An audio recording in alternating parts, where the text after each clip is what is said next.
What's up, my peeps? This is Fabulous Fabs. I think this is gonna be the last one. So this is number 8. We're in the kitchen and my dad's like, well, you're gonna tell me what's wrong. Like, if your mom did something to you, tell me. Like, let me know, because I know she can cross the line sometimes, you know. I know she can be mean, you know. Like, my mom, she likes to talk a lot, you know, and she can be hurtful with some of the words she says. But so can I. I can too. Like, if I want to really hurt your feelings, I'm gonna hurt your feelings. I basically told him, you know, I was like, I just got a call from the doctor and there's something wrong with me. Like, I don't know what it is. Like, they said that it looks like I have cancer and they don't know how severe it is, and I'm gonna have to get treatment, and that if I do get treatment, like, I might not ever be able to have kids. And the one thing about me at that age was I wanted to have my first kid by 21 or 22. Because I had the Mexican mentality, because I'm Mexican, you know? Look at me now, I'm 30 and I don't have any kids still. And they were like stunned, they were shocked, they didn't know what to say, what to do. It's kind of like, what? And I'm crying, you know? Mexican parents, typical Mexican parents in my family, they bust out the tequila. And they're like, take a shot, Mia, take a shot. And they all take a shot with me. To calm my nerves, that's what it's for.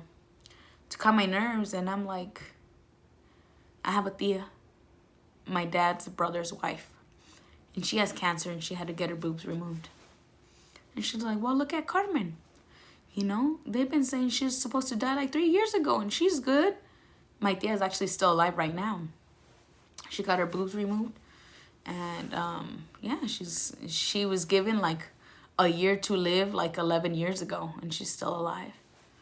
And they were like, you know, she's pulled through it. I'm pretty sure you'll do the same. You're younger, you know, you're stronger, you got this. Like, they were like, don't worry about it, you know, like, even if it's the worst case scenario, like, you're gonna make it through, you know.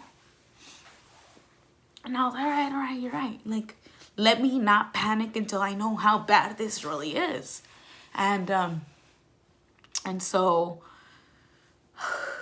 what ended up happening was I set up an appointment. The doctor gave me the rundown. Like, it's a human papillomas virus.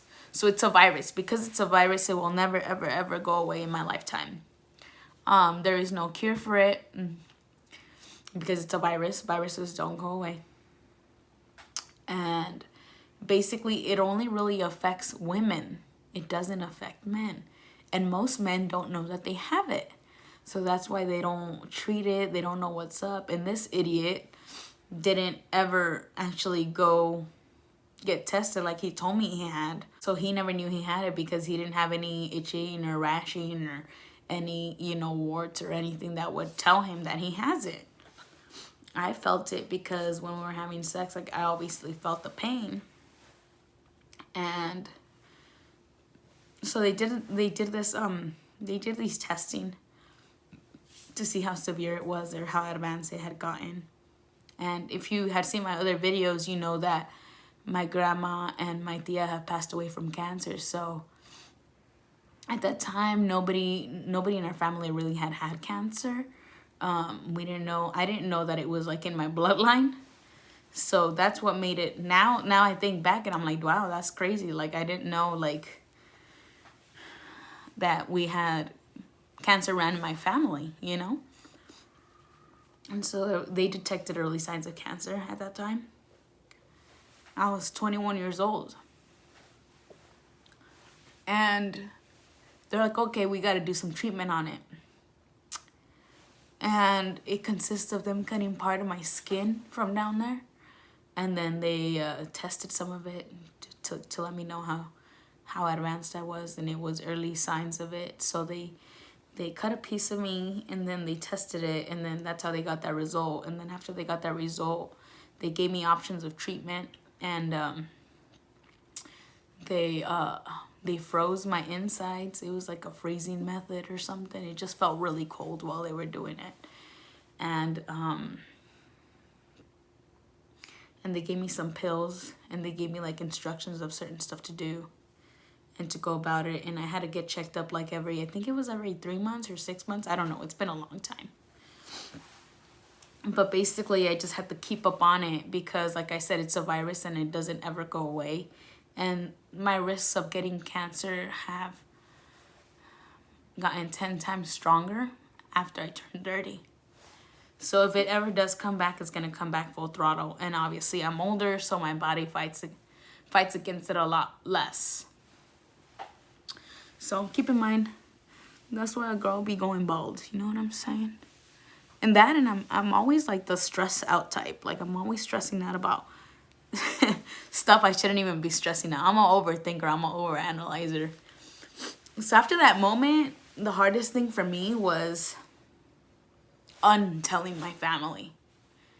Because after I notified them that, like, it was like me when the doctor was talking to me, like, all I could hear was cancer and the negativity and this and that. And they were all treating me different. They're all being nicer, you know? And I remember my parents had a really important party to go to the next day after I found out. I found out on a Friday. Parents were padrinos for, like, I think, a bautizo. Like, I think they were the honor ones. I don't remember. Maybe not the honor ones, but they were padrinos for a bautizo. And they wanted to cheer me up, and they wanted me to go, and I just was not in the mood. People were going to ask me why I was upset. Why did I not look happy? Why did my eyes look puffy? People were going to ask questions, and I didn't want to deal with people and their questions. You know what I mean? And so because of that, I told them no. And they didn't want to leave the house because they didn't want to leave me alone because they thought I might, I don't know if they thought I might do something to myself or if they felt like,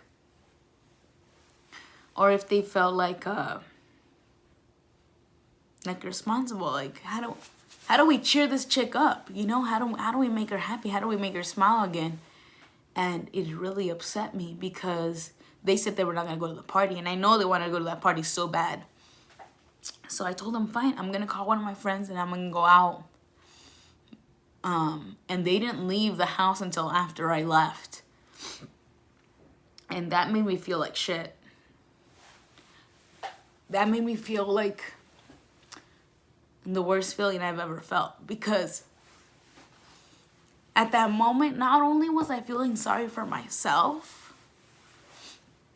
but I was feeling sorry for my family, because they were hurting watching me go through what I was going through, and they were just trying to help me and make me happy and make all my problems go away, and they just didn't know how to do it, you know? And neither did I. I didn't know how to go about it. I was just so mad and angry, and I remember yelling at Jesus, like, why? Why me? You know, I know people that are shitty. I know people that are cheaters. I know people that hit their wives, hit their kids. I know rape. I don't know any rapists, but I'm just saying there's so many evil people. Why me? Like, I'm not saying I'm a saint, but I don't consider myself a bad person. At that point, I was just going through, like, I guess the 7 stages of grief. Like, I was just so angry, and I wanted somebody to blame, and I wanted revenge almost, like, you know, like revenge at Chris for doing this to me. Why would you put me in this situation? It's because of you I'm here. It's because I trusted you. It's because I loved you. It's because, why? You know? And then at the end of the day, I was like, you're to blame too, because you shouldn't have trusted someone. Especially after I found out all these things about him. It would have been too late anyways, but I didn't know what to do. My whole life was falling apart. I didn't know how to go about it, how to continue on with life.